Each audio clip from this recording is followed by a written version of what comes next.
Hola, buenos días. Bueno, en primer lugar, agradecer su presencia acá en esta actividad. Pedirles disculpas porque, bueno, estamos empezando ahora, pero ya empieza, digamos, la actividad diseñada. Ustedes saben, bueno, que esta actividad tiene que ver con los 50 años que han transcurrido de la primera edición de la novela 100 años de soledad de Gabriel García Márquez. Desde el Departamento de Lengua y Literatura, gracias, y la Dirección de Cultura, hemos organizado 3 días de celebración. Nosotros empezamos el día martes, 14 de noviembre, y les ofrecimos un ciclo de ponencias donde estuvieron 3 profesores del departamento. Eso fue en la sala Rosario Horowitz en la biblioteca. Y yo les comentaba el martes que esta experiencia de asistir a estas actividades de celebración, de alguna manera les sirve también a nuestros estudiantes del primer año para atender estas preguntas que uno en clase siempre está haciendo cuando revisamos los textos, que tienen que ver con el qué que dicen los textos y cómo lo dicen. Entonces yo les decía el martes que estos 3 días de actividad vamos a responder muchas preguntas que tienen que ver con el qué, a propósito de esta celebración. Pero también es interesante atender al cómo. Entonces el martes tuvimos una actividad académica de especialistas, estudiosos de la literatura, y ustedes participaron haciendo comentarios y preguntas. Ayer, miércoles 15 de noviembre, estuvimos en la biblioteca, en el primer piso, donde nos encontramos a estudiar. Allá hay una esquinita que tiene unas sillas de mimbre, si la conocen. Algunos de ustedes también nos acompañaron, y ayer tuvimos un conversatorio. Vinieron escritores y especialistas críticos de los estudios literarios. Estuvo ayer el escritor Héctor Torres, estuvo profesor Cristian Álvarez, director de Equinoccio de la universidad, estuvo el profesor Vicente Lecuna de la Universidad Central de Venezuela y el profesor Carlos Sandoval de la Universidad Católica y la Universidad Central de Venezuela. Ese día, a propósito de la celebración, de los festejos, hablaron sobre la significación de la literatura, de la lectura, incluso como un asunto vital en la vida de cada uno de ellos y de nosotros. ¿Qué significación tiene la literatura en un contexto personal y una circunstancia difícil, por ejemplo, la que estamos todos viviendo ahora en Venezuela? Entonces, el formato de esa segunda actividad, muy distinto al primero, mucho más informal, más de experiencias de primera mano. Y hoy, jueves 16 de noviembre, estamos terminando nuestra celebración con más actividades relacionadas con la obra y la vida de Gabriel García Márquez, pero de nuevo en otro formato. Entonces les vamos a presentar otro formato. Hoy vamos a ver unos videos que ustedes hicieron en sus clases de lenguaje. Vamos a ver esos videos cómo quedaron. Estamos gratamente sorprendidos con la experiencia. Vamos a ver videos de la comunidad de la Simón Bolívar leyendo también fragmentos de la novela. Ahí vamos a tener empleados administrativos, empleados de planta física, personal de seguridad, profesores, estudiantes, también autoridades leyendo trozos de la novela. Y vamos a mostrarles, vamos a hacer un performance de 2 pechacuchas.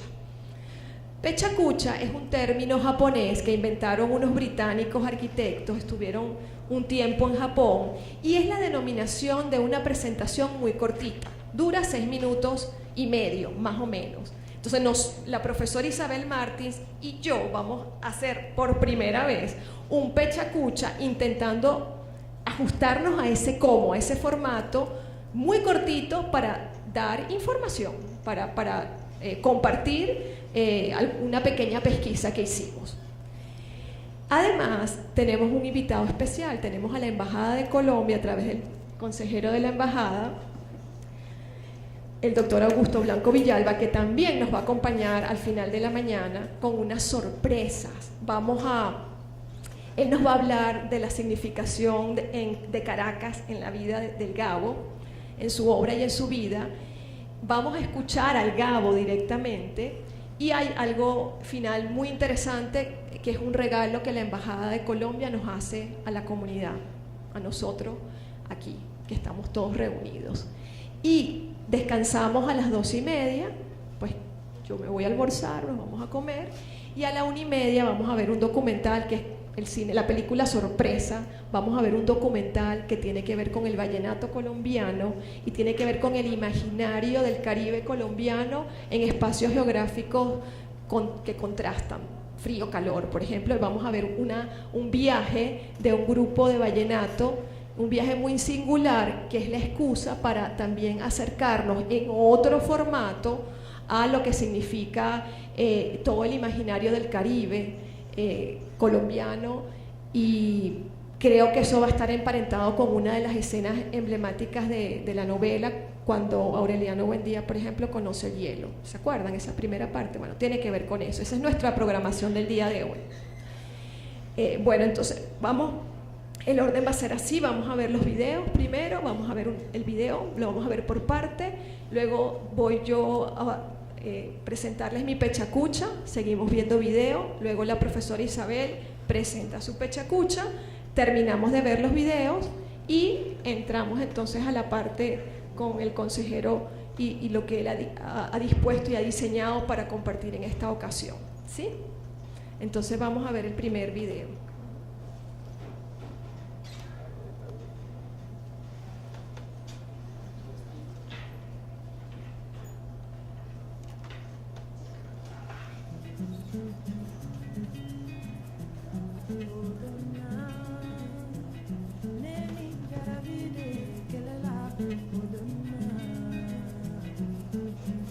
Muchos años después, frente al pelotón de fusilamiento, el coronel Aureliano Buendía había de recordar aquella tarde remota en que su padre lo llevó a conocer el hielo. Macondo era entonces una aldea de 20 casas del barrio Caña Brava, construidas a la orilla de un río de aguas diáfanas que se precipitaban por un lecho de piedras vidas, blancas y enormes como huevos prehistóricos. El mundo era tan reciente que muchas cosas carecían de nombre, y para mencionarlas había que señalarlas con el dedo. Todos los años, por el mes de marzo, una familia de gitanos desarrapados plantaba su carpa cerca de la aldea, y con un grande alboroto de pitos y timbales daban a conocer los nuevos inventos. Primero llevaron el imán, un gitano corpulento de barba montaraz y manos de gorrión, que se presentó con el nombre de Melquiades, hizo una truculenta demostración pública de lo que él mismo llamaba la octava maravilla de los sabios alquimistas de Macedonia.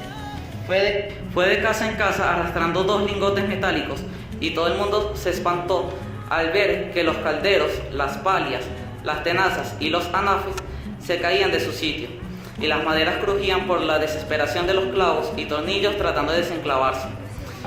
Y aún los objetos perdidos desde hacía mucho tiempo aparecían por donde más se les había buscado, y se arrastraban en desbandada turbulenta detrás de los fierros mágicos de Melquiades. Las cosas tienen vida propia, pregonaba el gitano con áspero acento. Todo es cuestión de despertarles el ánimo. José Arcadio Buendía, cuya desaforada imaginación iba siempre más lejos que el ingenio de la naturaleza y aún más allá del milagro de la magia, pensó que era posible servirse de aquella invención inútil para desentrañar el oro de la tierra.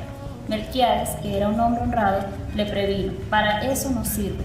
Pero José Arcadio Buendía no creía en aquel tiempo en la honradez de los gitanos, así que cambió su mulo y una partida de chivos por los 2 lingotes imantados. Zulay Guarán, su mujer, que contaba con aquellos animales para ensanchar el desmedrado patrimonio doméstico, no consiguió disuadirlo. Muy pronto ha de sobrarnos oro para empedrar la casa, replicó su marido. Varios meses se empeñó en demostrar el acierto de sus conjeturas. Exploró palmo a palmo la región, inclusive el fondo del río, arrastrando los 2 lingotes de hierro y recitando en voz alta el conjuro de Melquiades. Lo único que logró desenterrar fue una armadura del siglo XV con todas sus partes soldadas por un cascote de óxido, cuyo interior tenía la resonancia hueca de un enorme calabozo lleno de piedras. Cuando José Arcadio Buendía y los 4 hombres de su expedición lograron desarticular la armadura, encontraron dentro un esqueleto calcificado que llevaba colgado del cuello un relicario de cobre con un rizo de mujer.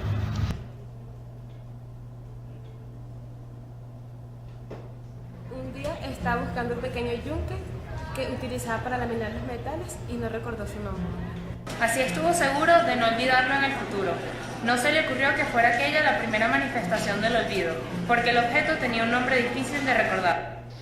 Pero pocos días después descubrió que tenía dificultades para recordar casi todas las cosas del laboratorio. Entonces las marcó con el nombre respectivo, de modo que le bastara con leer la inscripción para identificarlas. Cuando su padre le explicó su alarma por haber olvidado hasta los hechos más impresionantes de su niñez, Aureliano le explicó su método y José Arcadio Buendía lo puso en práctica en toda la casa y más tarde lo impuso en todo el pueblo. Poco a poco, estudiando las infinitas posibilidades del olvido, se dio cuenta que podía llegar un día en que se reconocieran las cosas por sus inscripciones, pero no se recordará su utilidad. Entonces fue más explícito. El letrero que colgó en la cerviz de la vaca era una muestra ejemplar de la forma en que los habitantes de Macondo estaban dispuestos a luchar contra el olvido.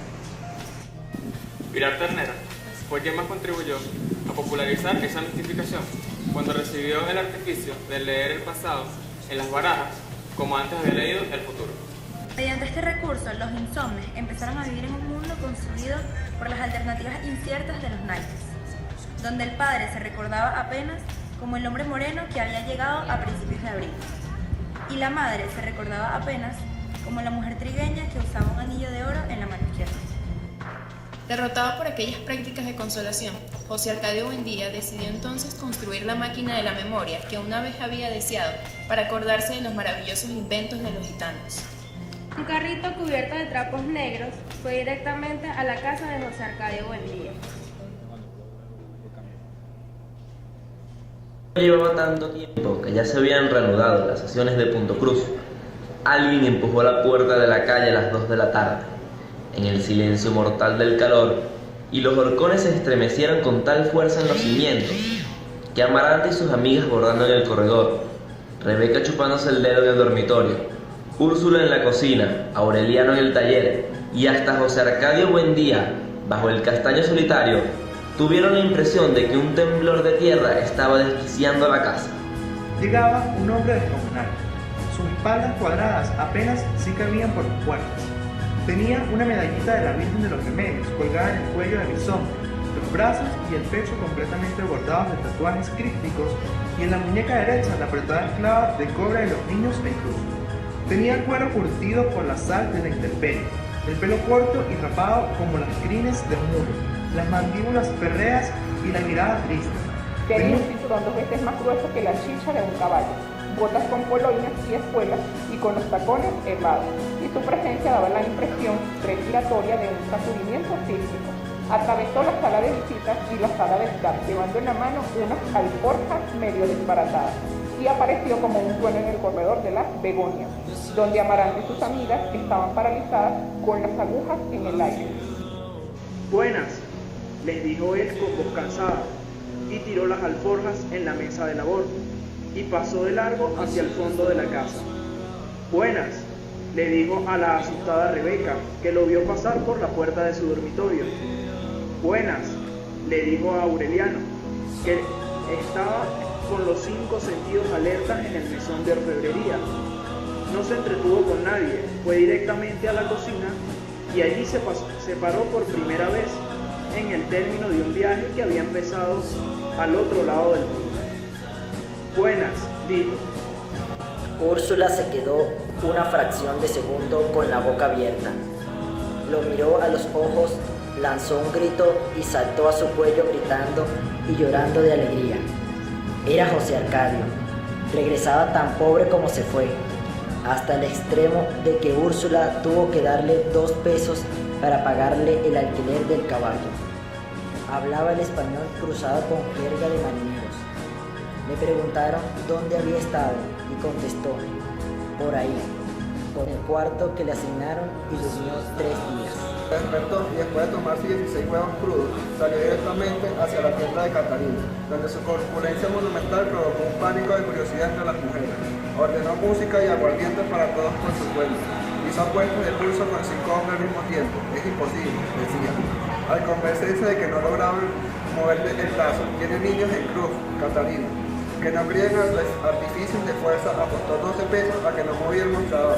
José Arcadio lo arrancó de su sitio, lo levantó en el vilo sobre la cabeza y lo puso en la calle. El calor de la fiesta exhibió sobre el mostrador su masculinidad inverosímil, enteramente tatuado con una maraña azul y roja de letrero de varios idiomas.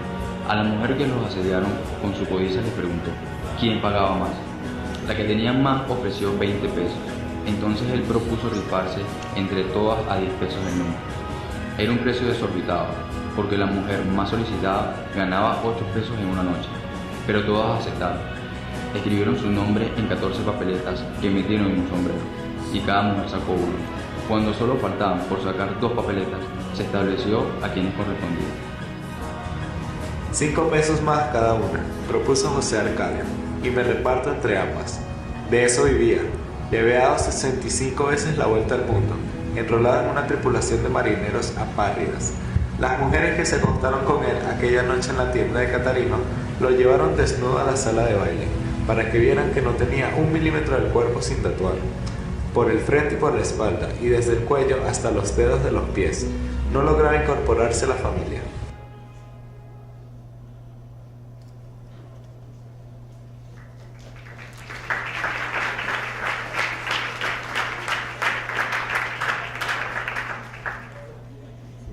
Bueno, esta es la primera parte de los videos, estos van a seguir y vamos entonces a empezar el pechacucha. Tengo el reto de 6 minutos y medio, vamos a ver si lo puedo hacer, de hablarles sobre un texto de Gabriel García Márquez que me ha gustado mucho. Se llama Memoria Feliz de Caracas y va a estar acompañado con unas fotos de Leo Matiz, que fue un fotógrafo también de Aracataca. Gabriel García Márquez es de Aracataca, Leo Matiz también, y ellos estuvieron en un momento muy especial de la historia contemporánea de Venezuela, a partir de los años 57 hasta el cabo concretamente del 57 al 59. Entonces, la lectura del texto que yo voy a hacer va a estar acompañada con muchas imágenes, pero la mayoría son tomadas por Leo Matiz, y es una Venezuela muy, muy especial, porque es la Venezuela, es Caracas, en un momento en donde el Producto Interno Bruto era de los mayores en el mundo. Entonces la emigración que recibimos en estos años fue muy, muy importante y relevante, porque, bueno, este era un país de muchas oportunidades, todavía lo es, pero, digamos, en su momento tenía las memorias de la esposa de Leo Matiz, de esa Caracas. La memoria es asombrosa, todo lo que cuenta, ¿no? La palabra progreso, modernidad, lo van a ver representado en estas imágenes. Entonces vamos a empezar. El texto dice así: la primera vez que la oí nombrar fue en una frase de Simón Bolívar, la infeliz Caracas. Desde entonces, pocas veces la he vuelto a oír nombrada sin que vaya precedida de ese antiguo prestigio de infelicidad. Al parecer, su destino es igual al de muchos seres humanos de gran estirpe que no pueden ser amados sino por quienes sean capaces de padecerlos. Desde aquella remota frase de la escuela primaria, Caracas ha sido siempre para mí algo muy parecido a una obsesión. En el pueblo donde nací, que también tenía algo de infernal, y no solo por su calor de infierno, uno se encontraba a Caracas en el agua y la sal. Era un refugio de expatriados y apátridas del mundo entero, pero existía una categoría aparte, mucho más nuestra que las otras, que eran los fugitivos del infierno de Juan Vicente Gómez. Ellos me dejaron a Caracas para siempre en el corazón, a veces por los horrores de sus cárceles y a veces por la idealización de la nostalgia. Era difícil ser feliz pensando en Caracas, pero imposible no pensar en ella. Nadie me enseñó sobre esa ciudad irreal como la gran mujer que pobló de fantasmas los años más dichosos de mi niñez. Se llamaba Juana de Freites y era inteligente y hermosa y el ser humano más humano y con más sentido de la fabulación que conocí jamás. Todas las tardes, cuando bajaba el calor, se sentaba en la puerta de su casa en un mecedor de bejuco, con su cabeza nevada y su bata de nazarena, y nos contaba sin cansancio los grandes cuentos de la literatura infantil.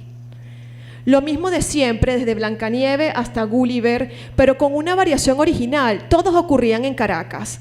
Fue así como crecí con la certidumbre mágica de que Genoveva de Brabante y su hijo desdichado se refugiaron en una cueva de Bellomonte, que Cenicienta había perdido su zapatilla de cristal en una fiesta de gala en el paraíso, que la bella durmiente esperaba a su príncipe despertador a la sombra de los caobos, y que Caperucita Roja había sido devorada por un lobo llamado Juan Vicente el Feroz.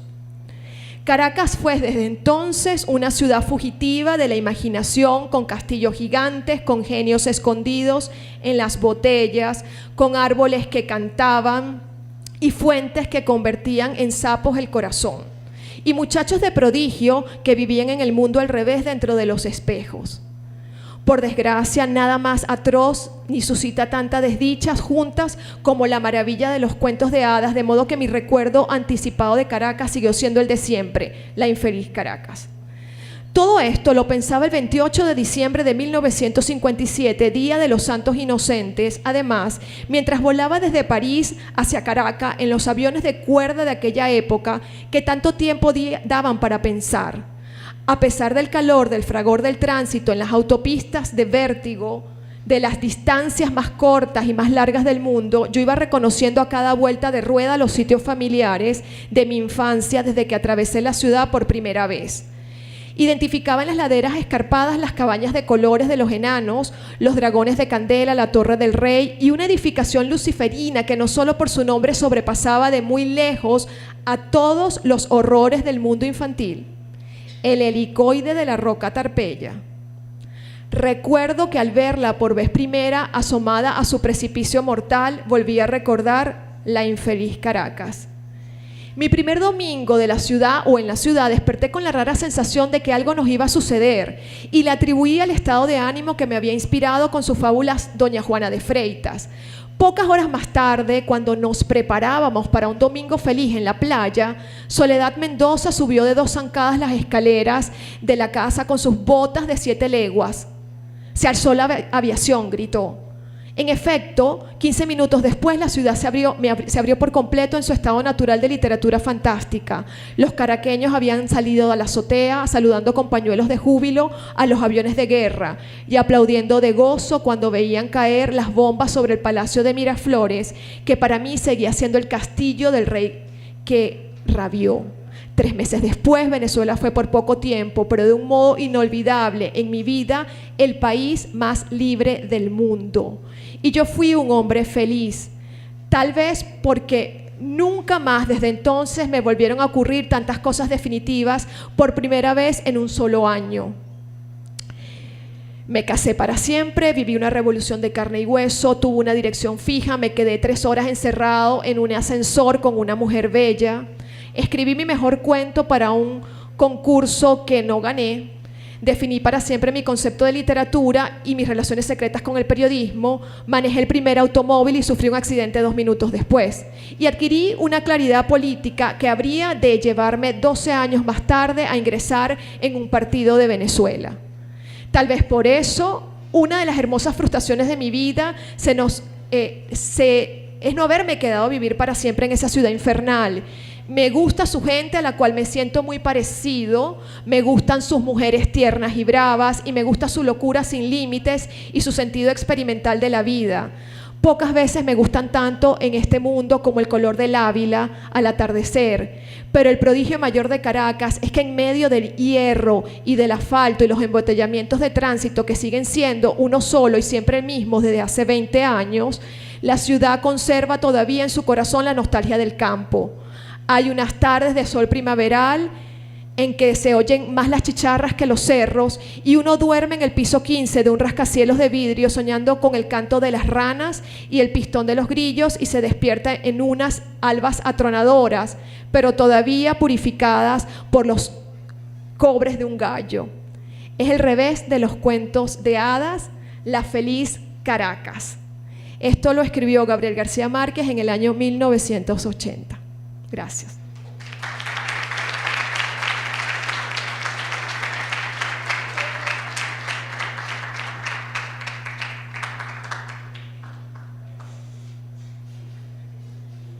Estas son las maravillosas imágenes de Leo Madrid que le dije.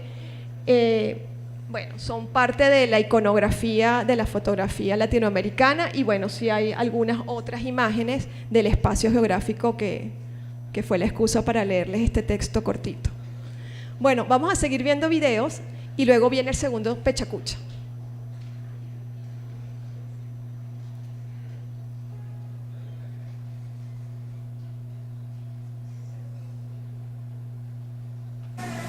Listo. Ajá.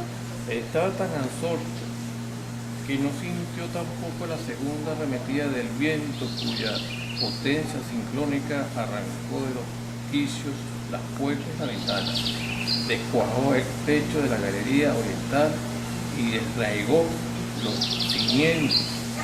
Solo entonces descubrió que Amaranta Urso no era su hermana, sino su tía, y Francis Drake había saltado de Oacha solamente para que ellos pudieran buscarse por los laberintos más intrincados de la sangre, hasta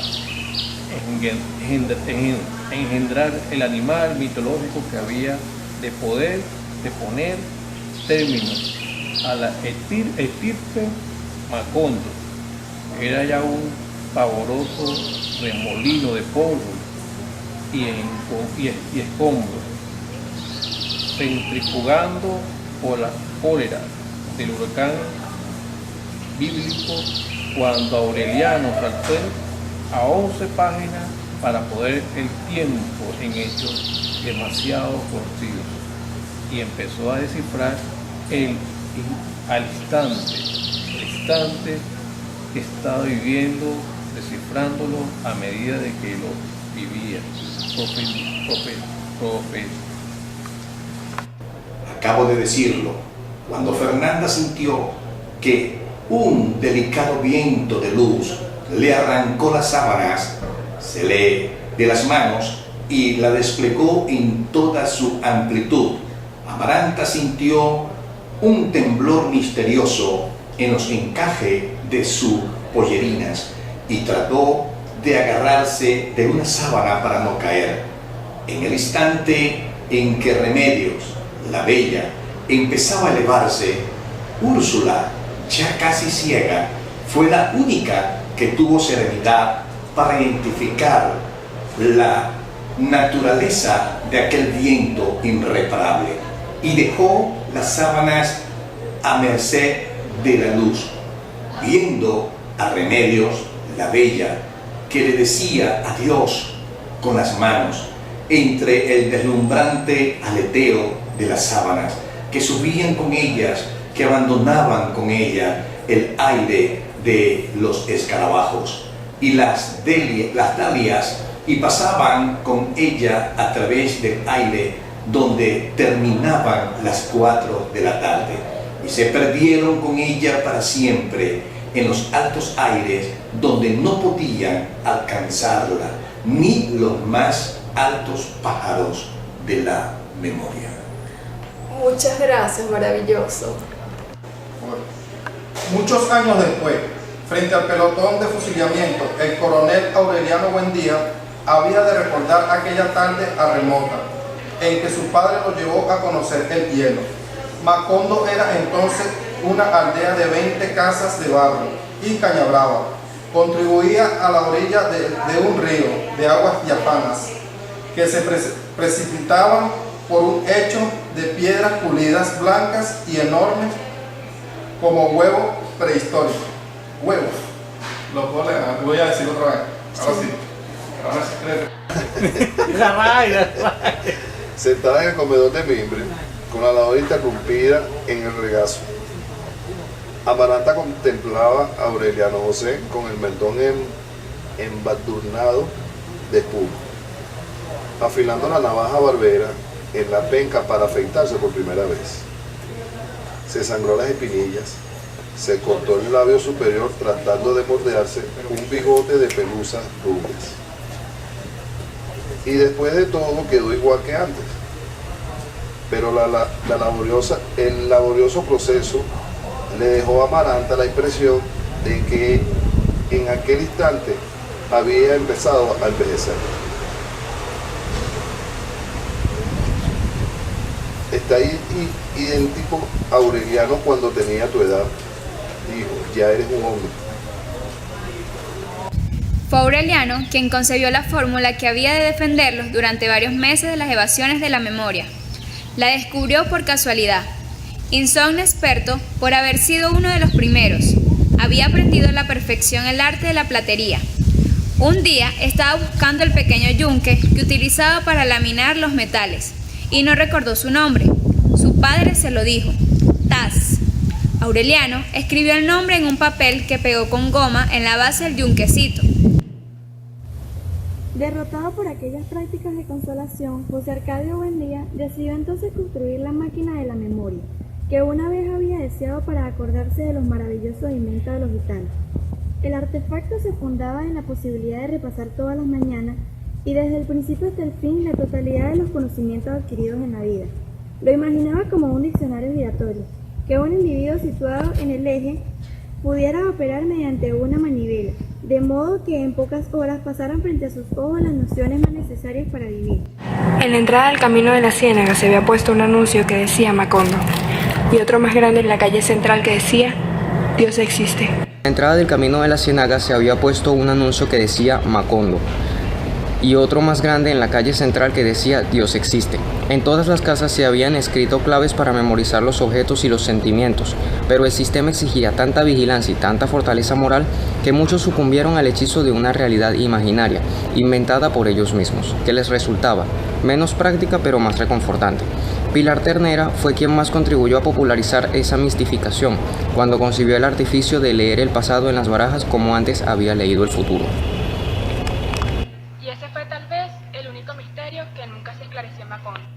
Era una versión difícil de creer, pero no había otra más verosímil, y nadie pudo concebir un motivo para que Rebeca asesinara al hombre que la había hecho feliz. Todas las tardes se le veía regresar a caballo, con sus perros montunos y su escopeta de 2 cañones, y un arsenal de conejos colgados en la montura. Nunca tuvo mejor semblante, ni lo quisieron más, ni fue más desaforado en el paritorio de sus animales. Se sacrificaban tantas reses, tantos cerdos y gallinas en las interminables parrandas que la tierra del patio se volvió negra y lodosa de tanta sangre.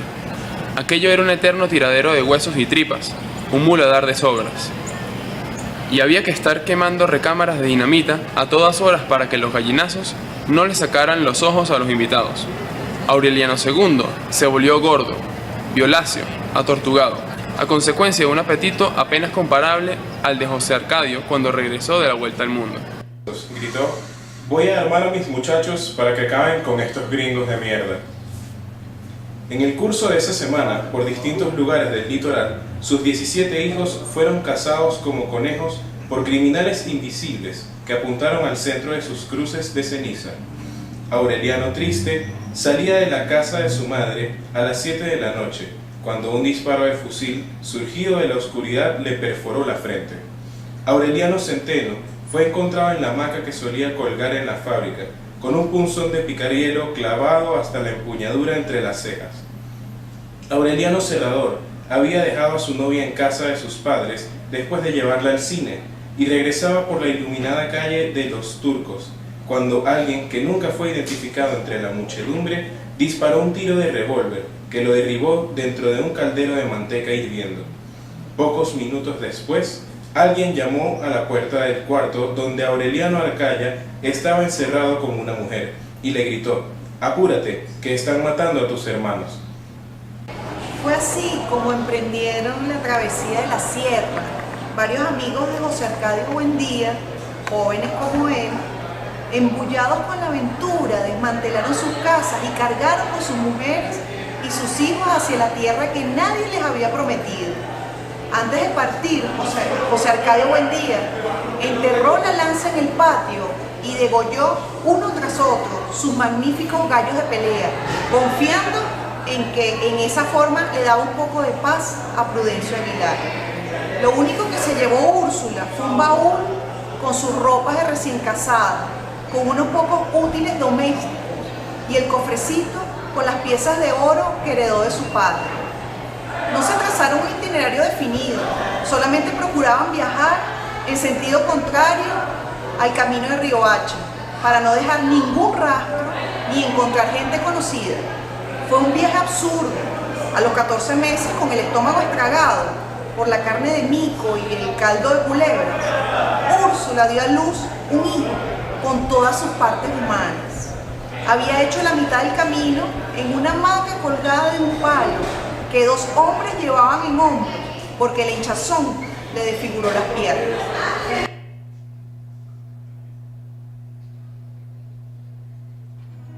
No todas las noticias eran buenas. Un año después de la fuga del coronel Aureliano Buendía, José Arcadio y Rebeca se fueron a vivir en la casa construida por Arcadio. Nadie se enteró de su intervención para impedir el fusilamiento. En la casa nueva, situada en el mejor rincón de la plaza, a la sombra de un almendro privilegiado con 3 nidos de petirrojos, con una puerta grande para las visitas y 4 ventanas para la luz, establecieron un hogar hospitalario. José Arcadio siguió disfrutando de las tierras usurpadas, cuyos títulos fueron reconocidos por el gobierno conservador.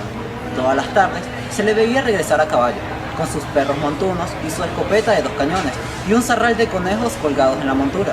Una tarde de septiembre, ante la amenaza de una tormenta, regresó a casa más temprano que de costumbre.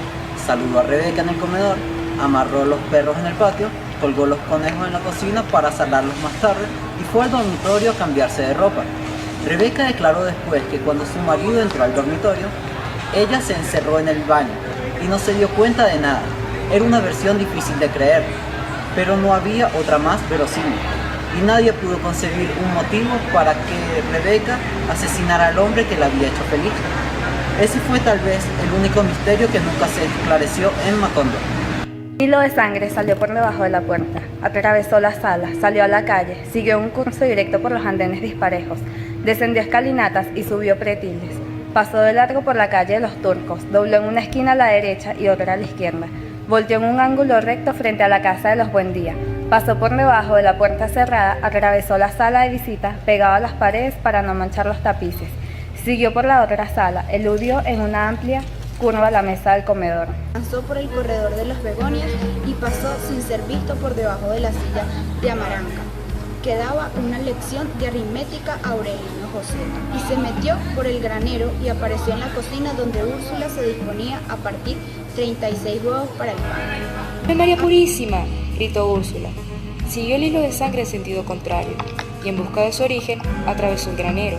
Pasó por el corredor de las Begonias, donde Aureliano José cantaba que 3 y 3 son 6 y 6 y 3 son 9. Y atravesó el comedor y las salas, y siguió en línea recta por la calle, y dobló luego a la derecha y después a la izquierda, hasta la calle de los Turcos, sin recordar que todavía llevaba puestos el delantal de hornear y las babuchas caseras. Y salió a la plaza y se metió por la puerta de una casa donde no había estado nunca, y empujó la puerta del dormitorio y casi se ahogó con el olor a pólvora quemada. Y encontró a José Arcadio tirado boca abajo en el suelo sobre las polainas que se acababa de quitar, y vio el cabo original del hilo de sangre que ella había dejado de fluir de su oído derecho. No encontraron ninguna herida en su cuerpo, ni pudieron localizar el arma. Tampoco fue posible quitar el penetrante olor a pólvora del cadáver.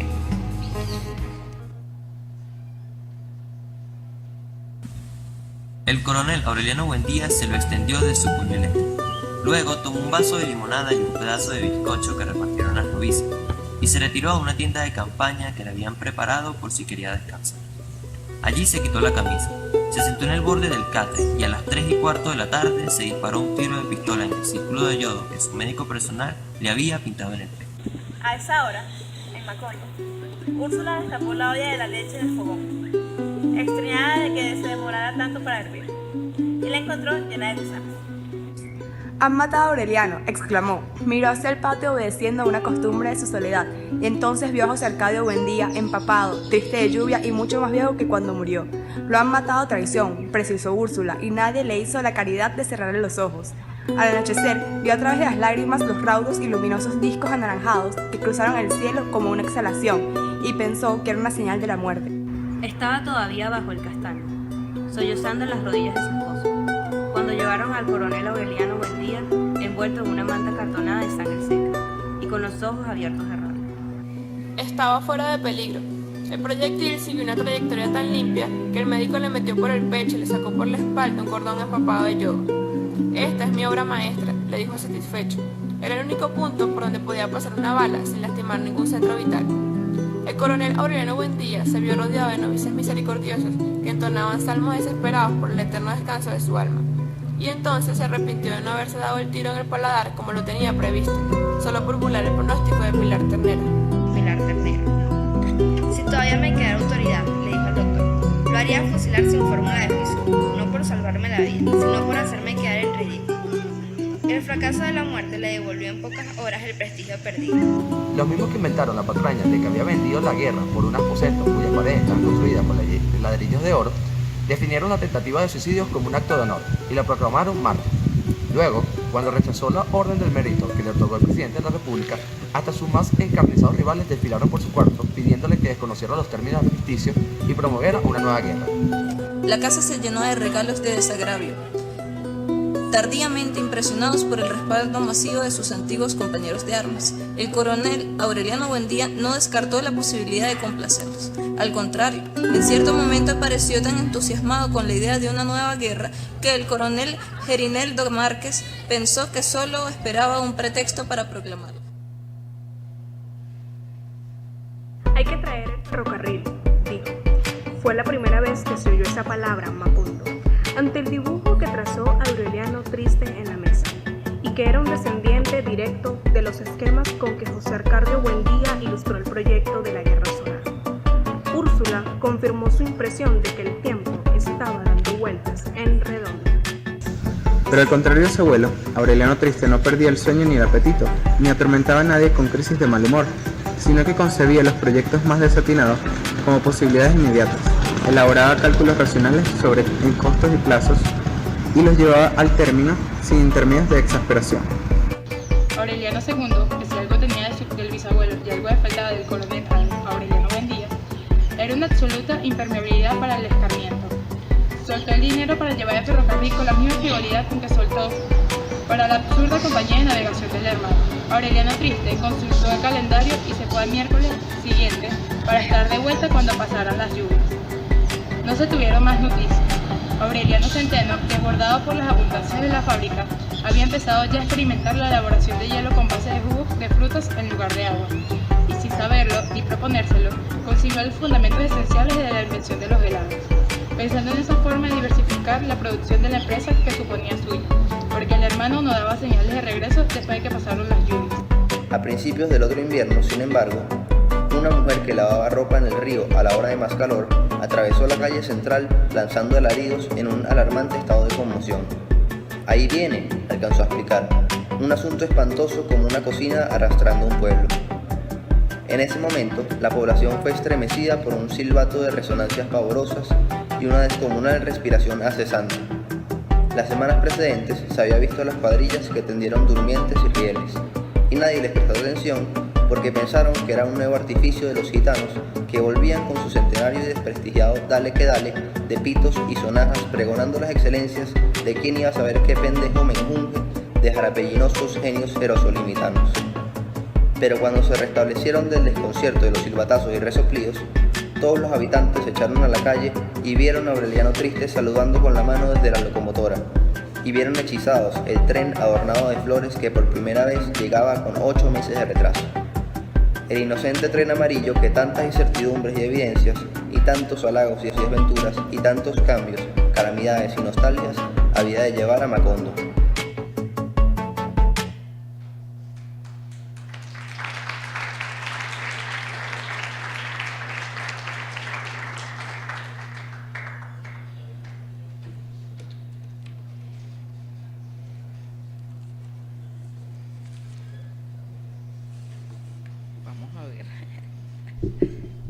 Hola, ¿me oyen? ¿Me oyen? ¿Qué tal? Mi nombre es Isabel Martins, soy profesora del Departamento de Lengua y Literatura y voy a presentarles un pechacucha, mi primer pechacucha, y agradezco a la profesora Carmen por invitarme a arriesgarme con esta actividad. Espero que les guste. Bien, he titulado esta actividad Gabriel García Márquez,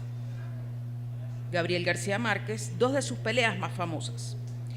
No sé si estarán de acuerdo con Gabriel García Márquez en que todos tenemos tres vidas: una vida pública, una vida privada y una vida secreta. En mi presentación veremos cómo se cruzan estas tres vidas. En 1967 se publica Cien años de soledad, como todos sabemos. En este año, en Caracas, se conocieron personalmente Gabriel García Márquez y Mario Vargas Llosa. El motivo del encuentro fue la recepción por parte de Mario Vargas Llosa del premio Rómulo Gallegos por su novela La Casa Verde. En el evento le tocó a Gabriel García Márquez ser el presentador. Durante casi una década fueron grandes amigos. De hecho, la lámina que están viendo es una publicación de la tesis doctoral de Mario Vargas Llosa dedicada a Gabriel García Márquez, a la obra de Gabriel García Márquez. Durante casi una década fueron grandes amigos. Su admiración fue mutua. Compartieron muy buenos momentos. Ambos fueron acogidos por la misma editora y fueron vecinos en la ciudad de Barcelona. La relación de Gabo y Mario, junto con sus parejas Mercedes y Patricia, respectivamente, era muy estrecha. Pero el 12 de febrero de 1976 sucedió algo increíble. En el Teatro de Bellas Artes de la Ciudad de México iban a encontrarse para el estreno de la película Los sobrevivientes de los Andes. En ella participó Mario Vargas Llosa como guionista. En esa tarde, Gabriel García Márquez estaba junto a su esposa Mercedes Barcha, junto con otros amigos, en el vestíbulo del teatro, cuando vio llegar a Mario Vargas Llosa. Al verlo, abrió los brazos y le gritó: «¡Hermano!». Segundos después, Mario le propinaba un golpe en la mejilla izquierda, un golpe tan fuerte que lo tumbó al suelo. Todos los presentes quedaron atónitos. Mario solo dijo: «Esto es por lo que le hiciste o dijiste a Patricia en Barcelona», dependiendo de la versión de los testigos, ¿no? De inmediato, Gabo fue atendido por su mujer y por Elena Poniatowska, que estaba allí también, ¿no? En el vestíbulo. Una de ellas, hay dos versiones de este hecho, salió del teatro, cruzó la calle, entró en el restaurante enfrente para pedir hielo, pero regresó con una chuleta helada que aplicaron en la cara del Gabo. Luego se lo llevaron en un taxi, en un Volkswagen. Del motivo de la pelea se sabe poco. Ninguno de los dos escritores habló más nunca del asunto. Pero como suele ocurrir con los famosos ante un hecho personal o privado, siempre hay quien dé la versión de los hechos. Que si Mario Vargas Llosa había sido infiel a Patricia y que fueron Gabo y Mercedes sus paños de lágrimas. Y que finalmente Gabo le dijo a Patricia que debía divorciarse. Que si Gabo trató de seducir a Patricia. Un día, cuando la llevaba en su carro al aeropuerto, Gabriel García Márquez se perdió y Patricia temió perder el vuelo. Entonces García Márquez le dijo: «Tranquila, que si no te vas, hacemos una fiesta juntos». Total, que solo han sido chismes, no sabemos la versión exacta de los hechos, pero sí, lo que sí es cierto es que 30 años después, en el cumpleaños número 80 de Gabriel García Márquez, Mercedes, furiosa, cuando le preguntaron acerca del motivo de los hechos, del golpe, repitió varias veces: Mario es un estúpido celoso. Mario es un estúpido celoso. Mario es un estúpido celoso. En definitiva, nunca sabremos lo que pasó. Lo que sí sabemos es que más nunca volvieron a ser amigos. Otro caso que quiero presentar sucedió 30 años después. El lugar vuelve a ser México, esta vez en la ciudad de Zacatecas, en el primer Congreso de la Lengua Española, en el cual Gabriel García Márquez fue invitado, fue el presentador, fue invitado para dar la conferencia inaugural. Su discurso fue breve, pero causó un gran escándalo en todo el mundo hispanohablante. Su discurso se tituló Botella al mar para el Dios de las palabras. Sus propuestas fueron un duro golpe para la audiencia, que eran los académicos: flexibilizar la gramática y jubilar la ortografía. En todo el mundo hispano, diversos académicos, editores, famosos escritores se manifestaron sobre estas propuestas revolucionarias del GAO. La mayor parte de ellos se manifestaron en su contra, lo criticaron, lo cuestionaron. Pero una reacción muy interesante, y es la que traigo hoy aquí para presentarles, fue la de Luis Barrera Linares. Luis Barrera Linares es individuo de número en la Academia de la Lengua Venezolana, es también escritor y es profesor jubilado de nuestro departamento de Lengua y Literatura. La reacción de Linares es muy interesante, ¿no? Y me gustaría que la colocaran, aquí está, y a ver si puedo, que yo no la tengo aquí. Ajá. Como pueden ver, de esta manera fue presentado todo el artículo de Luis Barrera Linares en El Nacional el 17 de abril de 1997, y yo lo voy a leer, aunque me va a costar un poco seguramente, como les está ocurriendo a ustedes. ¿Cómo le cuesta a la gente entender que los escritores somos unos permanentes tomadores de pelo? Nada más se le ocurre a Gabriel García Márquez proponer la jubilación definitiva de la ortografía castellana y se alma en el mundo hispano la de San Quintín, y por allí se va. Entonces es una interpretación, digamos, humorística que hace Luis Barrera Linares. Bueno, hasta aquí las dos peleas que quería compartir con ustedes, y por último esta imagen que me pareció, bueno, que habla un poco de lo travieso que fue Gabriel García Márquez. Gracias.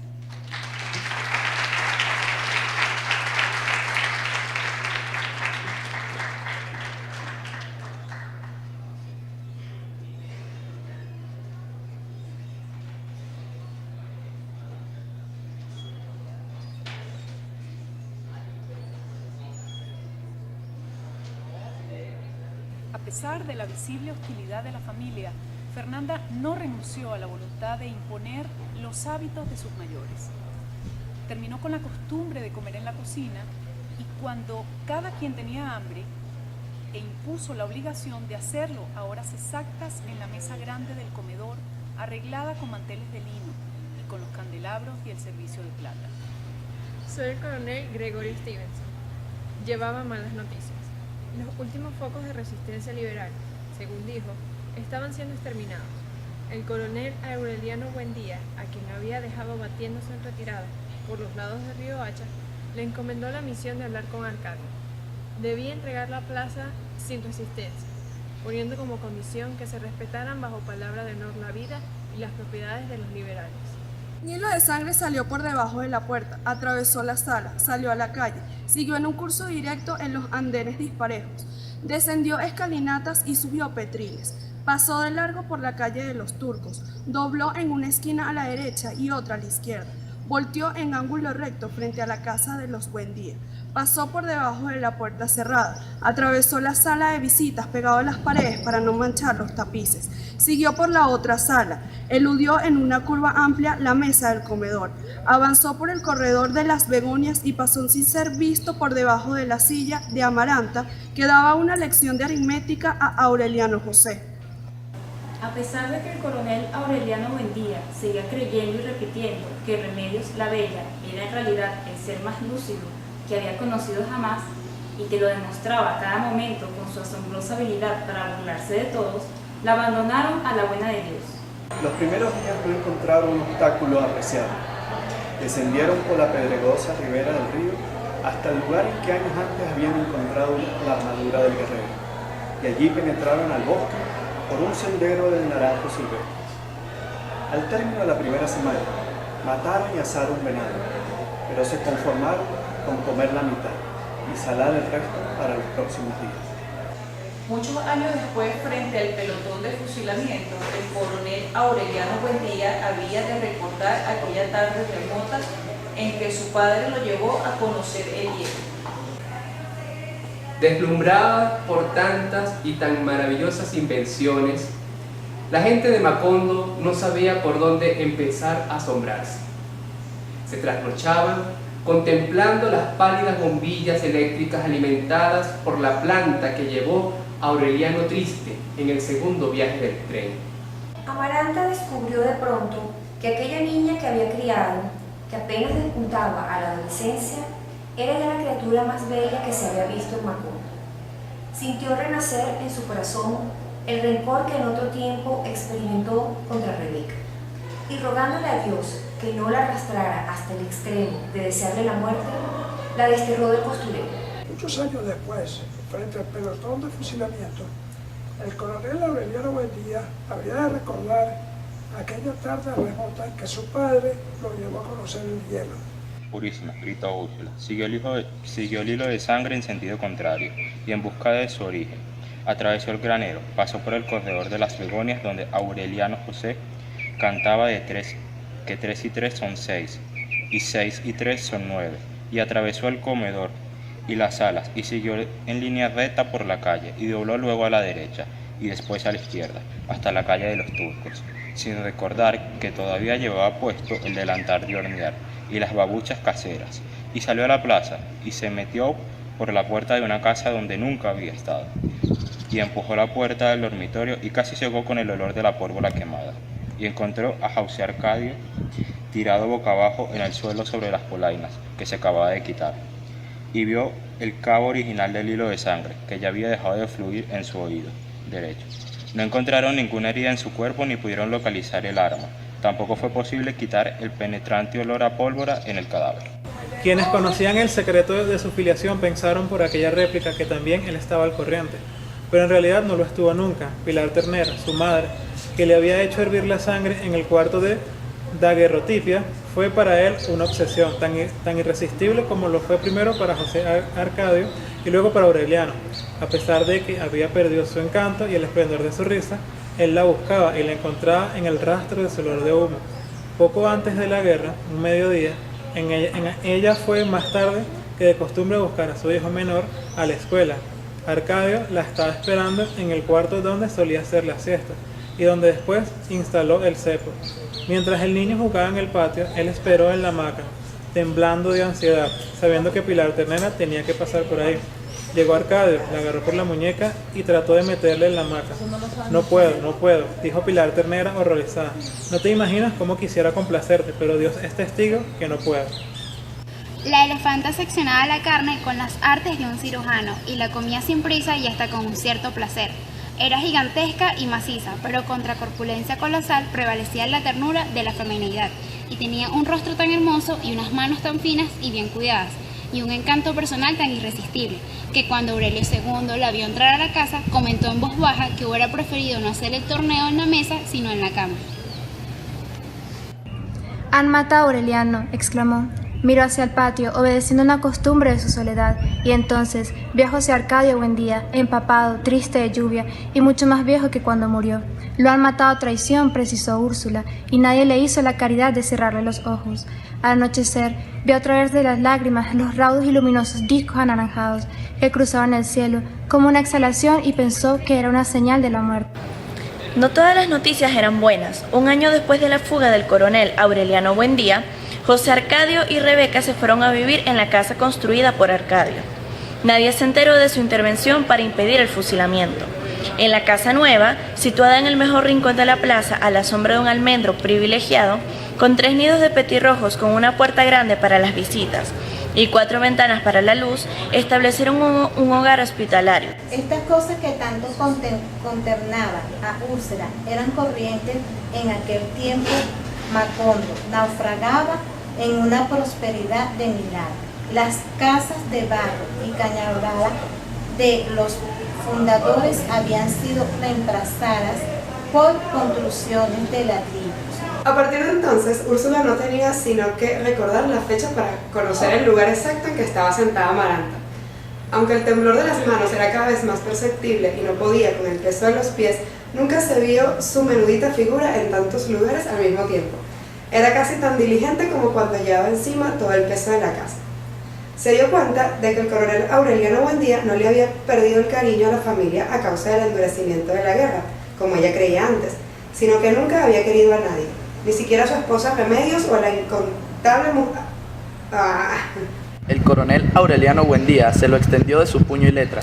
Luego tomó un vaso de limonada y un pedazo de bizcocho que repartieron las novicias y se retiró a una tienda de campaña que le habían preparado por si quería descansar.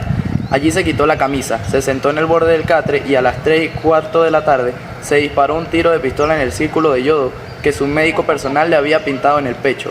A esa hora, en Macondo, Úrsula destapó la olla de la leche en el fogón, extrañada de que se demorara tanto para hervir, y la encontró llena de gusanos.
Apártense, vacas, gritaba Aureliano II en el paroxismo de la fiesta. Apártense que la vida es corta. Nunca tuvo mejor semblante, ni lo quisieron más, ni fue más desaforado el paritorio de sus animales. Se sacrificaban tantas reses, tantos cerdos y gallinas en las interminables parrandas, que la tierra del patio se volvió negra y lodosa de tanta sangre. Aquello era un eterno tiradero de huesos y tripas, un muladar de sobras, y había que estar quemando recámaras de dinamita a todas horas para que los gallinazos no le sacaran los ojos a los invitados. Se volvió gordo, violáceo, atortugado, a consecuencia de un apetito apenas comparable al de José Arcadio, cuando regresó de la vuelta al mundo. El prestigio de su desmandada voracidad, de su inmensa capacidad de despilfarro, de su hospitalidad sin precedentes, rebasó los límites de la ciénaga y atrajo a los glotones mejor calificados para tomar parte en los irracionales torneos de capacidad y resistencia que se organizaban en casa de Petracoles. Aureliano II fue el comedor invicto, hasta el sábado del infortunio en que apareció Camila Sagastuni, una hembra totémica conocida en el país entero con un buen nombre de la elefanta. Llegó hasta el amanecer del martes, en las primeras 24 horas habiendo despachado una ternera con yuca, ñame y plátanos asados, y además una caja y media de champaña. Aureliano II tenía la seguridad de la victoria. Se veía más entusiasta, más vital que la imperturbable adversaria, poseedora de un estilo evidentemente más profesional, pero por lo mismo menos emocionante para el agarrado público que desbordó la casa. La elefanta seccionaba la carne con las artes de un cirujano y la comía sin prisa y hasta con un cierto placer. Era gigantesca y maciza, pero contra la corpulencia colosal prevalecía la ternura de la feminidad.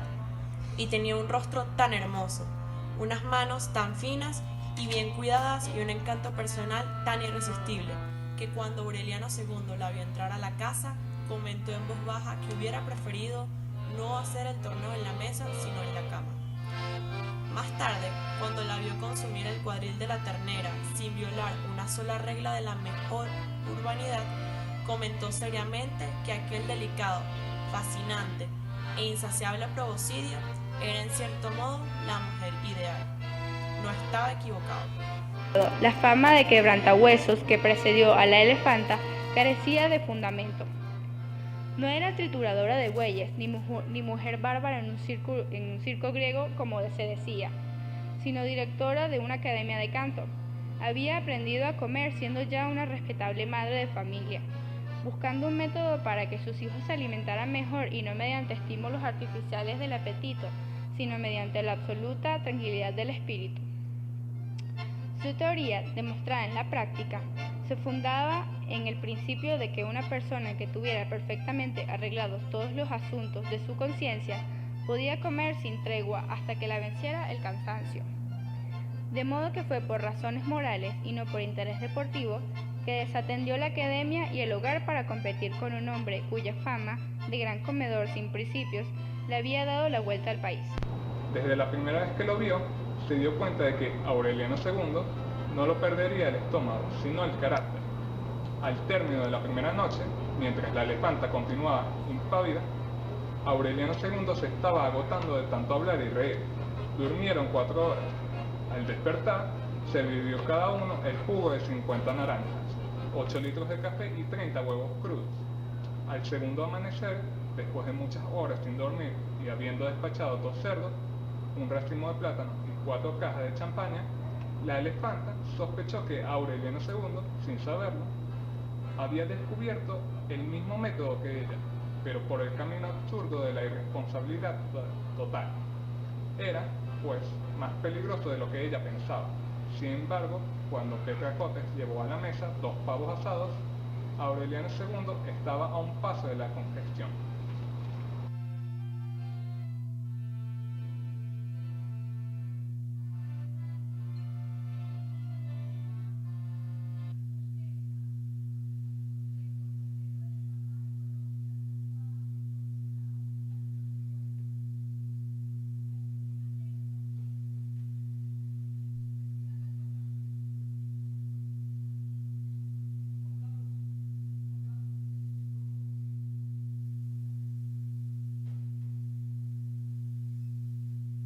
Sí sirve.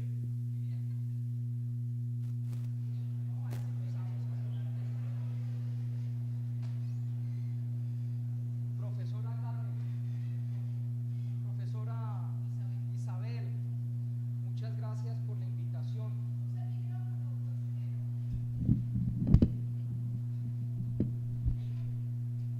Bueno, profesoras, muchas gracias por la invitación.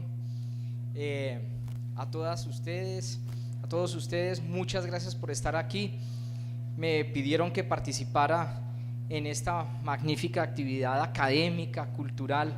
Yo pienso, profesoras, que esta es la manera de empezar a forjar literatura, humanidades, cultura, un pensamiento más abierto. Me encanta saber que aquí algunas serán ingenieros, técnicos, matemáticos, etcétera. Algunos tendrán inclinación para escribir o ser artistas. Eso me fascina. Entonces, miren cómo un tema de la literatura y como un tema de estos es transversal a todas las carreras que tenemos la oportunidad de estudiar y por eso salir adelante. Entonces, se me ha pedido que ahora haga una actividad para entregar una edición de lujo, precisamente, de 100 años de soledad, y vamos a hacer una pregunta. Estábamos hablando de mujeres, hablar de Gabriel García Márquez es hablar también, por supuesto, de mujeres. Entonces, Mauricio Babilonia hacía el amor en una casa, y cada vez que hacía el amor en esa casa salían mariposas amarillas. Ustedes han visto que en la obra de Gabriel García Márquez hay muchas mariposas amarillas y hay rosas amarillas. Eso tiene un significado literario muy potente que tiene que ver con el desarrollo de la obra, la narrativa, la construcción, los recursos. Se lleva esta edición de lujo de 100 años de soledad la persona que me diga con quién hacía el amor Mauricio Babilonia en esa casa donde salían mariposas amarillas. 1 es hasta 5, 2, 3, 4, 5. Sigamos hablando de mujeres. Bueno, la mujer se llamaba Meme. Bueno, por allá como que lo habían discutido, profesora. Bueno, sigamos hablando de mujeres. De esta mujer, la profesora Isabela presentó unas imágenes y mencionó el nombre, mucho más fácil. Gabriel García Márquez, ahora más adelante voy a hablar de qué significa Caracas para la vida y para la obra de Gabriel García Márquez. Pero Gabriel García Márquez, me adelanto, su primera y única luna de miel fue en Caracas. ¿Cómo se llama la esposa de Gabriel García Márquez? Mercedes, ¿qué? Porque es que el libro es costoso. Allá. ¿Usted es profesora? No, yo pienso que es para los estudiantes, profesora. Me faltó decir que están excluidos de las preguntas los profesores. A ver tú. ¿Cómo? Bien, ¿cómo te llamas tú? Valentina, ven por tu libro. Un aplauso.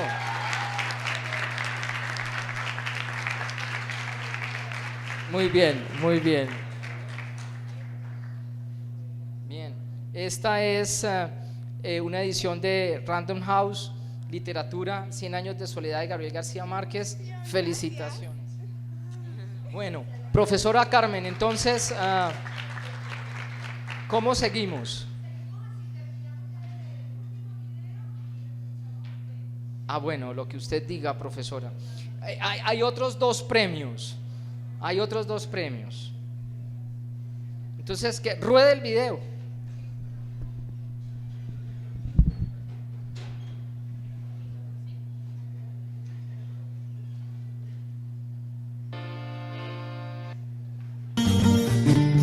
Los 100 años de Macondo sueñan en el aire.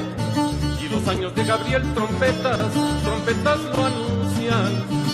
Encadenado Macondo sueña don José Arcadio, y ante él la vida pasa haciendo remolinos de recuerdos.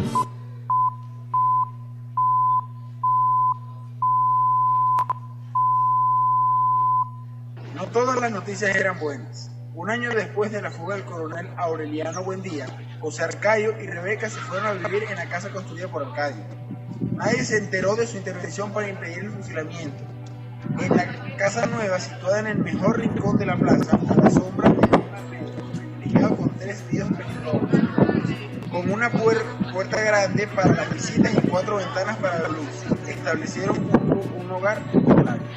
Antiguas amigas de Rebeca, entre ellas 4 hermanas mejores que continuaban solteras, reanudaron las sesiones de bordados interrumpidas años antes en el corredor de Bobonias. José Arcadio siguió disfrutando de las tierras usurpadas, cuyos títulos fueron reconocidos por el gobierno conservador. Todas las tardes se le veía regresar a caballo con sus perros montunos y su escopeta de 2 cañones, y un zarral de conejos colgados en la montura.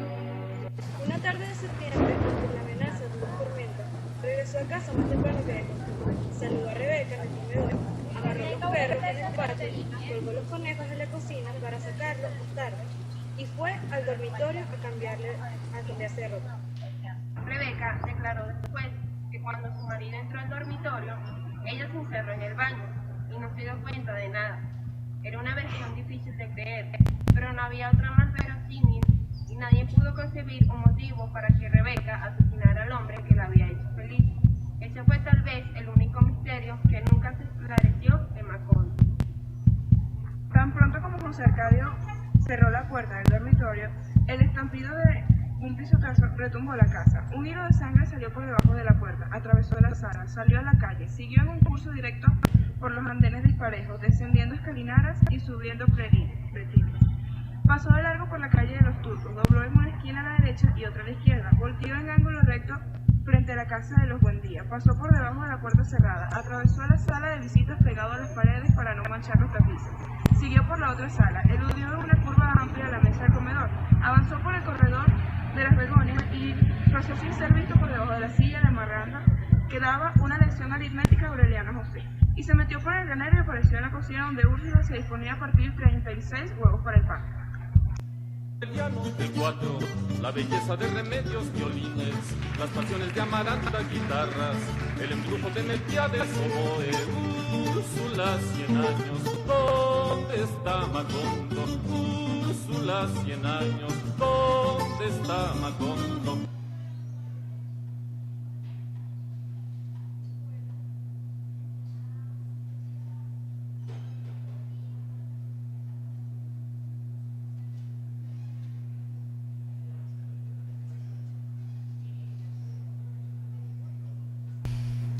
Mi nombre, como lo había comentado la profesora Carmen, es Augusto Blanco. Yo soy el consejero cultural de la Embajada de Colombia.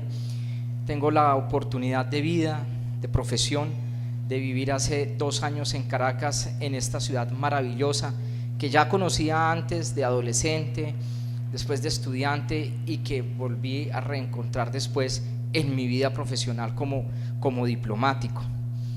Entonces, atendiendo la invitación de la profesora, me corresponde hablar un poco de qué fue y qué significó para el Nobel Caracas. Pero antes de eso, yo quiero, con su permiso, ampliar un poco más o volver a mencionar unos aspectos importantes que mencionó en su presentación la profesora Carmen con respecto a la niñez de Gabriel García Márquez, porque nos vamos a dar cuenta que eso tiene que ver con Caracas. Entonces, Gabriel García Márquez, imaginen ustedes un pueblo perdido en el Caribe, ese mismo Caribe que es el mismo de Venezuela, que es el mismo de Colombia, porque geográficamente, culturalmente es exactamente lo mismo. Gabriel García Márquez en Venezuela, en un café en Sabana Grande, que era como su centro de actividad social, allí desarrolló grandes amistades. Alguna vez expresó que la división política, cuando se separa Colombia de Venezuela, y esa división territorial había quedado mal hecha, y él dice que lo lógico era que Venezuela se hubiera quedado con la costa caribe colombiana, con la actual costa caribe colombiana, y que Colombia se hubiera quedado con la parte andina de Venezuela. Y uno al principio uno no lo entiende, pero después cuando empieza a pensarlo y a digerirlo, y claro, tiene razón, porque toda esta cultura caribe que tenemos los dos países es una sola. Esa cultura caribe que tiene por escenario, que es donde nace, florece, vive la gran nación guayú, que eso es la gran nación guayú, que para Colombia es la comunidad indígena más grande y más importante de todas las comunidades indígenas de Colombia, y por supuesto más que ustedes saben qué es lo que significa la gran comunidad guayú para Venezuela. Entonces Gabriel García Márquez nace en ese Caribe, pero en ese momento en que nace no hay electricidad, no hay por supuesto televisión, y es un pueblo que está rodeado por grandes extensiones de plantaciones de banano, que era una explotación de unas concesiones a empresas norteamericanas, y era un pueblo que solamente estaba conectado por una carretera que no era una carretera asfaltada. Después, mucho tiempo, llega el telégrafo, es decir, era una ruralidad muy, pero muy absurda, muy brusca. No había medios de comunicación como los conocemos ahora, y este niño que nace en este lugar del Caribe, perdido, sin bibliotecas ni ningún recurso, mayor recurso económico, entonces nace y empieza de niño, de muy niño, a escuchar unas historias. Y como dice la profesora, había llegado a Aracataca una venezolana. Entonces esa venezolana tenía el don de la palabra, igual que la abuela, como usted lo dijo. Y esta venezolana empieza a narrarle, como dice la profesora Carmen, los cuentos de los hermanos Grimm. Y llega a Aracataca, a la mente de ese niño, todo el pensamiento mítico, mágico, religioso de Europa, de la selva negra, de las hadas, de los cuentos, de los dragones, de los castillos, a un niño que no tenía ni cartillas, ni cómica, ni comiquitas, ni nada para imaginar esto. Y empieza ese niño a desarrollar conceptos e ideas de lo que era irreal, de la fantasía, de lo que después se llega a titular y a enrotular como el realismo mágico. Gerald Martin, el gran biógrafo de Gabriel García Márquez, le pregunta: bueno, ¿y usted de dónde saca todo? ¿Cómo se inspira? ¿Cuál es ese proceso de inspiración y de construcción? Y Gabriel García Márquez responde: yo lo único que hago es escribir lo que a mí me contaban y lo que yo imaginaba de niño. Imagínense cómo fue poderoso ese impacto, cómo fue poderoso, cómo lo influyó y cómo determina la vida de este premio Nobel. Un premio Nobel que no es colombiano, un premio Nobel que es latinoamericano. Gabo no es colombiano, trasciende esa nacionalidad, porque ese realismo mágico, ese Macondo puede pasar en cualquier punto geográfico, de México hasta Argentina, y así es como nos conocen en el resto del mundo, con la traducción de sus libros a más de 200 idiomas, y el conocimiento que Asia, que África empezó a tener de América Latina por la obra de Gabriel García Márquez. Entonces yo me quería referir a eso y quería como afianzar un poco más lo que decía la profesora Carmen, porque cuando llega Gabriel García Márquez a Caracas en la fecha que usted dio, él venía de Europa. Entonces venía de un momento muy difícil, porque era corresponsal del diario en París, del diario colombiano El Espectador, pero el diario El Espectador tenía unos problemas de plata. Entonces le tocó recortar los gastos del periódico, y por supuesto Gabriel García Márquez era corresponsal del Espectador en Francia para una buena parte de Europa, y le dejaron de pagar el sueldo. Y un latinoamericano en París sin sueldo, y Gabriel García Márquez. Entonces entró en una crisis existencial, económica, pero Gabriel García Márquez no tenía plata, pero tenía muy buenos amigos. Entonces dentro de esos amigos tenía uno que le marcó y también le influenció muchísimo, íntimamente ligado a Venezuela, que es el colombiano Plinio Apuleyo Mendoza. Entonces Plinio Apuleyo Mendoza, que tenía familia viviendo aquí en Venezuela, le consiguió un puesto a Gabo en la revista Momento de la cadena Capriles. Entonces, antes de salir de París, sin un real en el bolsillo, en pleno invierno, en pleno diciembre en Europa, Plinio lo invitó a que se dieran una vuelta, un paseo por los países de la cortina socialista, de los países anteriormente socialistas de la cortina que daban contra Europa. Y entonces ese viaje también lo impactó. Tomó un avión con plata regalada y llegó a Caracas con 2 maletas, una maleta a la izquierda, una maleta a la derecha. Era una maleta con la ropa, otra maleta era una máquina de escribir y una caja de cartón con manuscritos. Colombiano que viaje sin caja de cartón no es colombiano. Entonces, cuando ustedes vean en los aeropuertos unas cajas de cartón simulando maletas, eso es un colombiano. Y así llega Gabriel García Márquez a Caracas por primera vez y empieza de La Guaira aquí a rebobinar todo lo que le decía Freitas. Y empieza ese hombre, fue un gran shock encontrarse con los castillos, con los dragones, con las hadas, como lo decía la profesora Carmen. Y arrancó a trabajar en la revista Momento. Pero los colombianos somos obsesivos con el trabajo. Entonces, en la cadena, en la redacción de la revista Momento, eso era un edificio largo, eran escritorios, no habían divisiones en ese entonces, cubículos como los hay ahora.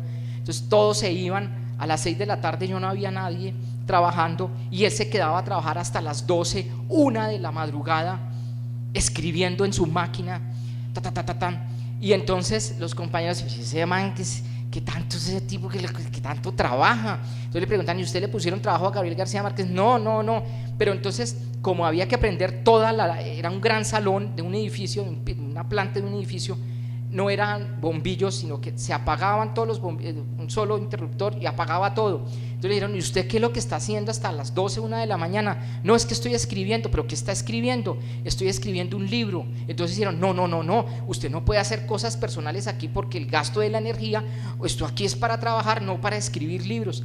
Entonces Gabriel García Márquez no le gustaba escribir en la casa, trabajar, el oficio no de escritor no lo hacía en la casa, pero cuando le tocó, pues no había otro lado. En ese momento ya vivía en un apartamento en San Bernardino.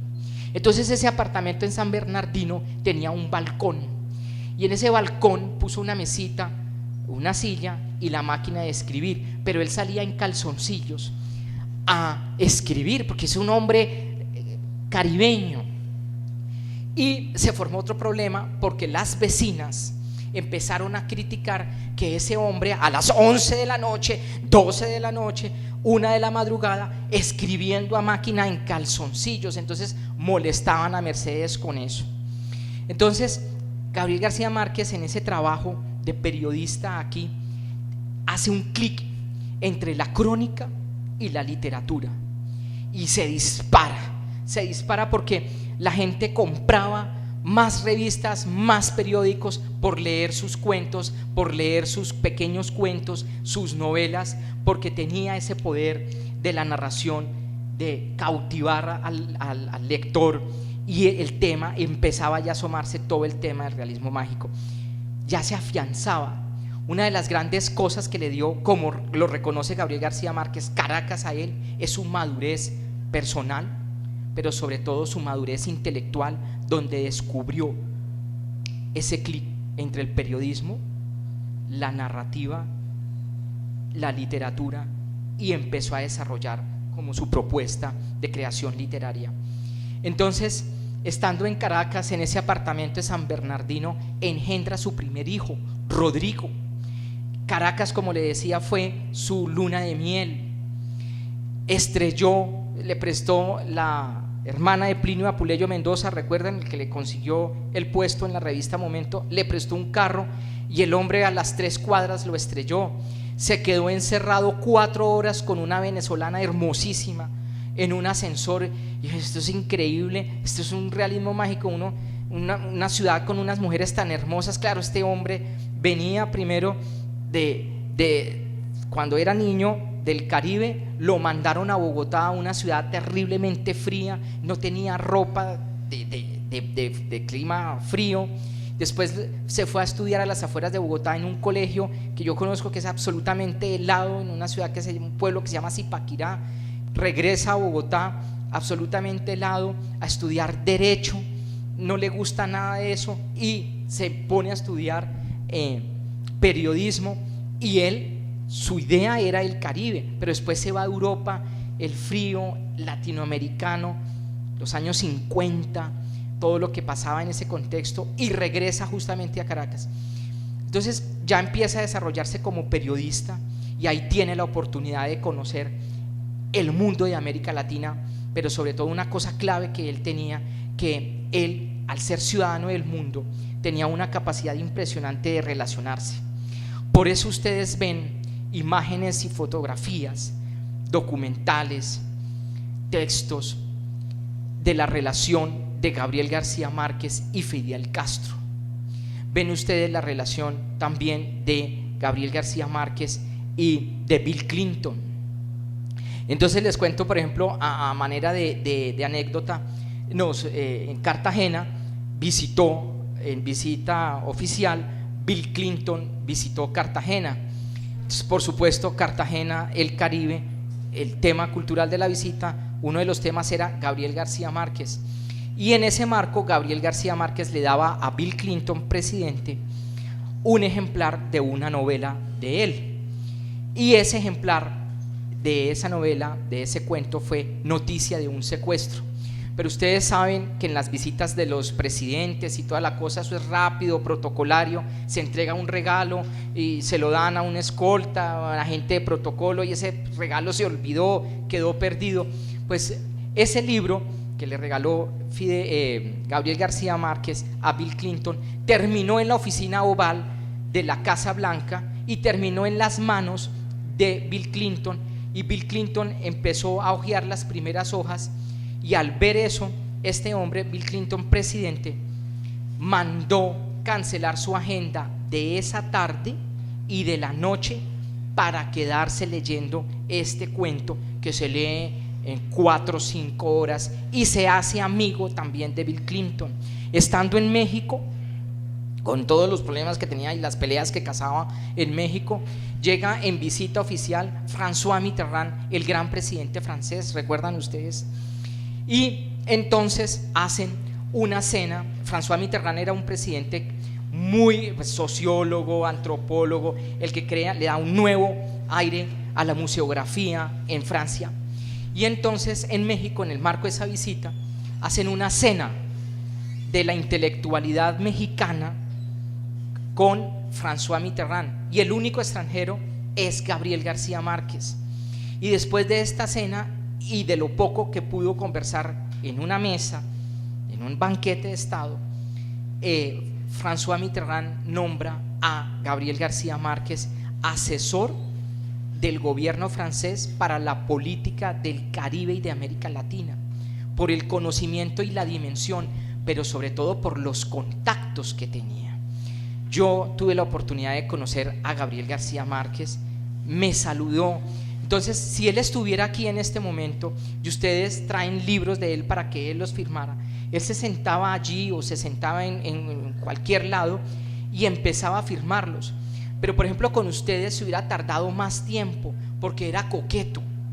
Entonces él no firmaba los libros así y siguiente, sino que tú cómo te llamas, qué sonrisa tienes, y a las mujeres bonitas les dibujaba una flor como un trébol. Entonces las filas eran interminables, pero la gente aguantaba porque a cada persona trataba de darle 1 minuto, 2 minutos, 3 minutos, y si había una conversación 5, 6 minutos o más. Imagínense ustedes la capacidad de relacionamiento. Después de ser Nobel hacía eso. La fama nunca le creó como que una barrera con la interacción, porque era Caribe, no era ni andino. Y no estoy hablando más de los andinos, que yo soy andino, sino que para nosotros es más difícil el relacionamiento, tocar a una persona. Eso era Gabriel García Márquez. Entonces la persona que lo conocía tenía la oportunidad de saludarlo. ¿Usted cómo está? Bien. A mí me preguntó, ¿le gusta Cartagena? Maestro, imagínense las preguntas. Pero era una persona absolutamente humana que hacía una gran facilidad para hacer amigos y entablar conexiones.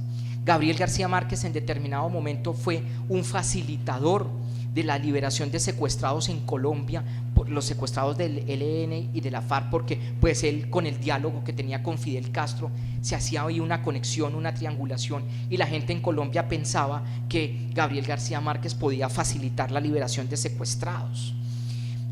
Tuvo un problema con el proceso de paz. Nosotros hemos tenido varios procesos de paz. Entonces le tocó salir de Colombia, prefirió salir de Colombia y se fue a México. Y por supuesto esa relación de México en la cuenca del Caribe y toda la cosa hace también un tema fundamental, porque llegando a Venezuela en los 3 últimos años de la década de los 50 empieza todo el tema de la Guerra Fría, y entonces es testigo de excepción de las dictaduras en Venezuela, y eso le sirve para empezar a escribir El otoño del patriarca, de cómo ese patriarca empieza a declinar y empieza todo ese tema de transición y la tragedia humana del patriarca y todo lo que representa en esa maravillosa obra. Para la persona que me diga qué obra literaria de Gabo estudiante se menciona El café, yo le tengo un premio. Que no sea profesor, entonces más o menos doy pistas. Es un coronel que está raspando una lata de café. A ver, tú. Muy bien, ¿cómo te llamas? Ven, Jolly, por tu premio. Un aplauso. Muy bien. ¿Recuerdas algo? ¿Recuerdas la idea? Bien. Vamos a darle, Jolie, ¿no? Joyce. Dulces de café colombiano, un aplauso. Muy bien. Bueno, a los estudiantes que acaban de llegar, estábamos hablando, yo vengo de la Embajada de Colombia, soy el consejero cultural de la Embajada de Colombia y la profesora Carmen me pidió que viniera hoy a comentar algunos aspectos sobre la importancia de Caracas en la vida y en la obra de Gabriel García Márquez. Habíamos dicho, y si ustedes me permiten repetir un poquito rápidamente, Gabriel García Márquez llega a Caracas vuelto nada, como decimos en Colombia, sin un real, a un puesto nuevo, le hacen mucho bullying los compañeros y los jefes, porque el man escribía mucho, y lo que escribía, entonces lo hacía después de trabajar en una revista que lo contrataron que se llamaba la revista Momento, entonces le toca obligado irse a escribir a la casa en un apartamento en San Bernardino donde vivió, allí engendró su primer hijo. Caracas fue donde tuvo su luna de miel con su única pareja, Mercedes, su única esposa en toda la vida, nunca se separaron, fue una relación estable, también como apoyando la presentación de la profesora Isabel. Y entonces lo más importante que le dio Caracas, como él mismo lo reconoce, a la vida y a la obra, es que le da esa solidez intelectual, esa madurez de escritor, y le da una comprensión muy real de la geopolítica latinoamericana, pero especialmente de la importancia y de la geopolítica del Caribe, y él expresa en sus obras ese sentimiento caribe, esa esencia que somos Colombia y Venezuela, pero que además sube mucho más, que va de México hasta Argentina. Un escritor que nos lanza como latinoamericanos al resto del mundo, a muchísimos idiomas que jamás se habían escrito obras en castellano, y nos descubre en América Latina. Empezamos ese tema de la globalización y de la interconexión con un tema literario, con el realismo mágico, el cual cada uno de nosotros tenemos una parte por ser latinoamericanos, por ser caribeños, por ser de donde venimos. Entonces, básicamente es eso, profesora. No sé si alguien tenga alguna pregunta sobre estos temas. ¿Alguna pregunta? A ver.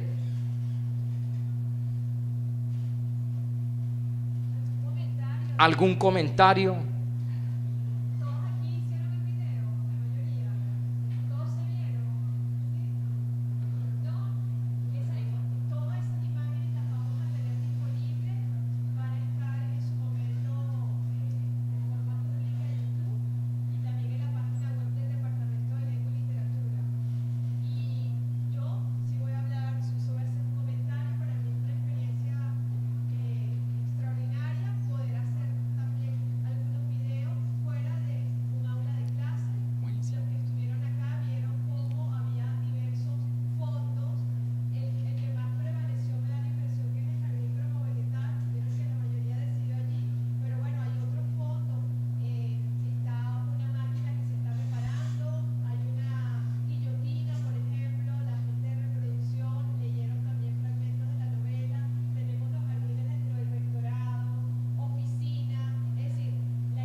Sí, muchas gracias por los dos comentarios.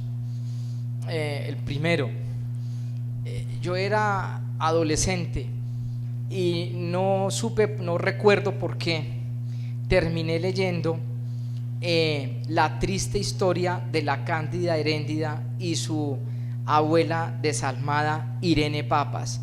Ese es un cuento muy corto que para los que estén interesados y quieran introducirse o quieran tener un poco más de afinidad o seguir a Gabriel García Márquez, es tal vez una lectura obligatoria, y para mí me impactó porque fue mi primera aproximación de adolescente con el realismo mágico. Entonces hay unos pasajes increíbles, como por ejemplo un árbol que daba manzanas de oro, el tema de la prostitución de la abuela con la nieta y el desenlace y ese recurso literario que le da para terminar ese tema de la prostitución de la abuela con la nieta, cómo se quema esa casa. Entonces eso para mí me marcó y ya yo dije, wow, esa vaina no puede ser. Bueno, yo ya tenía Plaza Sésamo y tenía la televisión, pero empezaba uno como a despertar eso, porque uno no lo veía en ese entonces en la televisión, uno no veía esa clase de cosas en la televisión, y las conversaciones en la casa, en los hogares, eso no se hablaban de esas cosas. Entonces eso fue para mí muy muy importante. Después, El coronel no tiene quien le escriba. El mismo Gabriel García Márquez señaló en algún momento que para él esa era la obra más importante y con la cual él se sentía más identificado y más cómodo como escritor. Y de una manera personal, una interpretación del coronel no tiene quien le escriba, esa impotencia que uno a veces siente frente al Estado, al establecimiento, al final de un proceso o de una vida, esperando un trámite público, esperando una decisión administrativa, y se le va la vida a uno en eso y uno no se da cuenta. Entonces, Dios, eso también es importante. A mí me marcó. Ahora estaba en Bogotá con unos trámites administrativos, no pude terminarlos. Entonces, esa impotencia, yo me dice, ¿cómo este escritor refleja este tema de América Latina que nos va a tocar o que nos golpea a todos de alguna u otra medida? El segundo comentario, profesor Omar, sobre lo de la relación. Yo tuve la oportunidad de conocerlo precisamente en Cartagena, en una visita oficial de Bill Clinton. Yo fui testigo como le entregó el libro que le digo de la novela de Noticia de un secuestro. Pero claro, el hombre tenía esa facilidad de la comunicación, del diálogo con cualquiera de nosotros, con presidentes, con escritores, etcétera, pero él tenía una dimensión muy personal de las relaciones. Vuelvo, insisto, era un latinoamericano, un hombre caribeño, etcétera, y él, por supuesto, que reconoce y menciona la importancia y el peso de la literatura venezolana. Entonces, por supuesto, recuerden ustedes, en el 72 recibe el premio Rómulo Gallegos, una institución latinoamericana y mundial en términos de reconocimiento y de exaltación literaria en el mundo. Y hay muchas vertientes y muchas investigaciones, ponencias que tienden a señalar que el realismo mágico realmente nace en Venezuela, con todo ese tema de Rómulo Gallegos, por ejemplo. Quiero referirme principalmente a él, y también esa visión latinoamericana nuestra. Doña Bárbara, que es una de las obras que también le pega mucho en la formación a Gabriel García Márquez, y él en toda su etapa ya de famoso lo había dicho, lo deja escrito, está documentado. Y como vuelvo, insisto, la estancia de 3 años en Venezuela alimenta la producción y el quehacer literario de Gabriel García Márquez, y esa estancia en Caracas y en Venezuela lo dispara y lo encausa para su desarrollo literario. Y ese realismo mágico que tal vez, algunos lo mencionan así, nace es en Venezuela. Para concluir, un tema también de controversia y para que nos empecemos a preguntar, cuando recibe el Premio Nobel de Literatura, Gabriel García Márquez no se coloca, no viste el protocolo diplomático, ustedes saben, eso es una ceremonia oficial de Estado con la realeza, el Premio Nobel, bla. Entonces él pide romper el protocolo y viste el liquiliqui, pero ese traje no es el típico colombiano, es el típico venezolano. Y en el discurso de la entrega, de cuando él recibe el premio, habla de una Latinoamérica realmente integrada, única. Es un discurso muy monolítico, profundamente político, pero bellísimamente escrito, y habla de la unidad latinoamericana, la necesidad de esa unidad y su vestido, que para muchos de nosotros es una exaltación y un reconocimiento a Venezuela y lo que le marcó y le influyó. Por supuesto, el gobierno de Colombia participó en esa ceremonia de Nobel y el tema de la música fue con músicos colombianos de la costa caribe, músicos que son vallenatos, son de pullas, de porros, de fandangos, y música que ustedes van a tener entonces la oportunidad de ver después del almuerzo en una película, en un documental maravilloso que seleccionó la profesora Carmen y que trae la Embajada de Colombia para todos ustedes, que es El viaje del acordeón, y que tiene relación con la música, el Caribe, no colombiano, sino colombo-venezolano, esa gran cuenca del Caribe, y que es la invitación que les vamos a hacer para que después del almuerzo nos encontremos aquí mismo para ver este documental que es maravilloso, que es divertido y que nos presenta un Macondo de hace unos años.